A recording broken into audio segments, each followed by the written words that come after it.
परिणीति शिंदे जी हो गए। मुझे आपने इस ऐतिहासिक दिन में अपनी बात रखने का अवसर दिया, मैं आपका तहे दिल से शुक्रिया अदा करती हूँ। मैं उस राज्य से हूँ जहाँ संत ज्ञानेश्वर, संत तुकाराम और संत रोहिदास जैसे अनेक संतों ने समाज को प्रेम और सद्भावना दी। दूसरी तरफ शिवाजी महाराज, संभाजी महाराज और शाहू महाराज जैसे शूर वीरों ने अपनी दूरदृष्टि से सामाजिक एकता और न्याय संगत समाज प्रणाली की स्थापना की।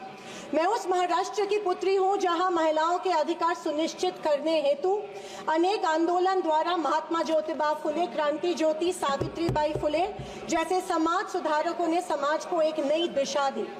मैं उस महाराष्ट्र की बेटी हूँ जहाँ के महान सुपुत्र डॉक्टर बाबा साहेब अम्बेडकर जी ने इस देश को संविधान के रूप में एक सशक्त और न्याय संगत लोकतांत्रिक मूलाधार प्रदान किया।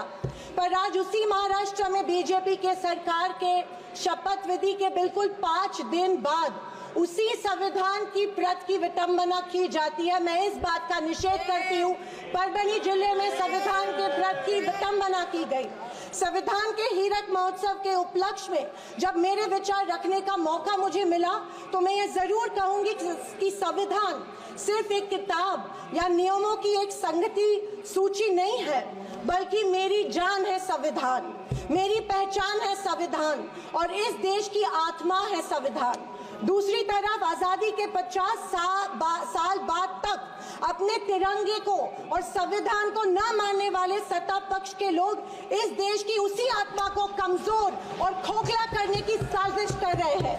इसी शुरुआत उसी दिन हो गई जिस दिन धर्मनिरपेक्षता, सेक्युलरिज्म जो संविधान का एक मूलभूत आधार स्तंभ है, उसी को लेके गाली या एक कलंक में रूपांतरित करने का प्रयत्न सत्ताधारियों द्वारा होने लगा है।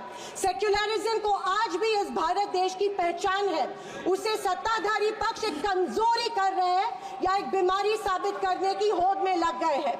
संविधान की किसी भी चर्चा या बहस को ये लोग सिर्फ इमरजेंसी पर ले जाते हैं, पर ये भूल जाते हैं कि स्वर्गीय इंदिरा गांधी जी, हमारी पहली महिला पंतप्रधान इंदिरा गांधी जी ने उस वक्त के हालातों के मद्देनजर वो संवैधानिक कदम उठाए थे और उस दौरान हुए गलतियों की माफी भी देश के जनता से मांगी थी। और इतना ही नहीं, उनके विरोधियों ने गठित की गई कमेटी ने उन पर लगे सारे इल्जामों से उन्हें बारी कर दिया था। मैं आज इस सदन में पूछना चाहती हूँ मोदी सरकार से, सॉरी 400 पार का नारा फेल होने के बाद एनडीए सरकार से पूछना चाहती हूँ, आप मणिपुर पर देश की जनता से माफी कब मांगोगे?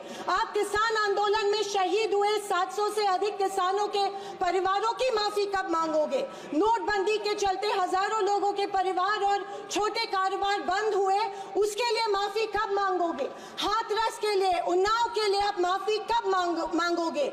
आए दिन महिलाओं पर हो रहे अत्याचारों के लिए माफी कब मांगोगे? जो बदलापुर में मासूम बच्चों के ऊपर मोलेस्टेशन हुआ, उसके लिए आप कब माफी मांगोगे? जेल में बैठकर अपराधी मर्डर प्लॉट्स गुजरात में सरकार उनको संरक्षण दे रही है, उसके लिए आप कब माफी मांगोगे? खैर, ये इनकी हिस्ट्री रही है या इनके डीएनए में है कि माफी सिर्फ खुद को बचाने के लिए अथॉरिटी में बैठे लोगों से मांगते हैं, आम जनता से ये माफी नहीं मांगते हैं। सत्ताधारी पक्ष के संविधान पर दिए गए भाषण सुनकर हंसी आ रही थी और अचरज भी हो रहा था, क्योंकि जो लोग इस देश में संविधान स्थापित होने के बाद हर पल संविधान को कोसते रहते हैं और हमेशा इस संविधान के विरोधी रहे हैं, उन्हीं को आज संविधान के गुणगान करते देख मन में प्रसन्नता हो रही है और संविधान के प्रति मेरी निष्ठा द्विगुणित हो रही है, क्योंकि ये एहसास हो रहा था कितने ही झूठ के पहाड़ बना लो, सच के आगे आखिर झुकना ही पड़ता है। आरएसएस ने तिरंगा को माना नहीं था। उन्होंने कहा था कि 3 अंक अशुभ होता है, तो क्या ब्रह्मा विष्णु महेश अशुभ है? जो हम 3 रेखाएं माथे पे लिखते हैं वो अशुभ है? क्या त्रिशूल अशुभ है? ये मैं इन्हें पूछना चाहती हूँ। वर्ष 1993 में आरएसएस ने अपने श्वेत पत्र में संविधान को कचरे का ढेर करार दिया था। क्या ये तिरंगे के खिलाफ नहीं है? तत्कालीन आरएसएस प्रमुख ने उस टाइम संविधान को बदलने की मांग की थी। धन्यवाद। आरएसएस महिलाओं को हमेशा पुरुषों से कमजोर समझती है। आरएसएस हमेशा महिलाओं को पुरुषों से कमजोर समझती है। ये अफसोस होता है कि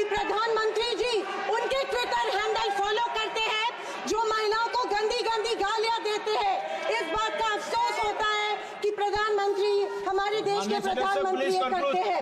जनवरी 26, 2001 में इन्होंने तिरंगा माना और इतने सालों बाद तिरंगे को नागपुर में होस्ट किया। अध्यक्ष महोदय, मैं 2024 के लोकसभा इलेक्शन के बाद इन्हें एहसास हुआ कि संविधान को ज्यादा छेड़ेंगे तो सत्ता हाथ से निकल सकती है, इसीलिए अचानक संविधान के प्रति इनको प्यार उमड़ने लगा।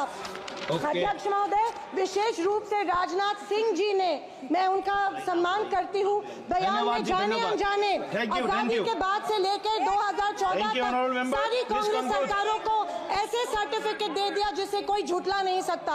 उनके मुताबिक संविधान की बदौलत एक गरीब का बच्चा प्रधानमंत्री बना, लेकिन उसकी नींव सर 2 मिनट सर प्लीज। मैं आखिर में यही कहना चाहती हूँ, मैं भारत का, मैं कुछ पंक्तियां कहना चाहती हूँ। मैं भारत का संविधान हूँ, लाल किले से। अध्यक्ष महोदय, बोलना शुरू करें।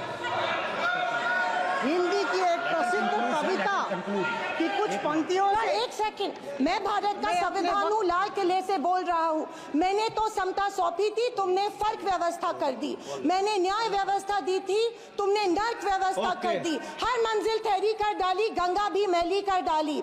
न्याय व्यवस्था भी रोती है, गुंडों के घर में सोती है। गांधी को गाली मिलती है, डाकू को ताली मिलती है। क्या आपराधिक चलन हुआ है?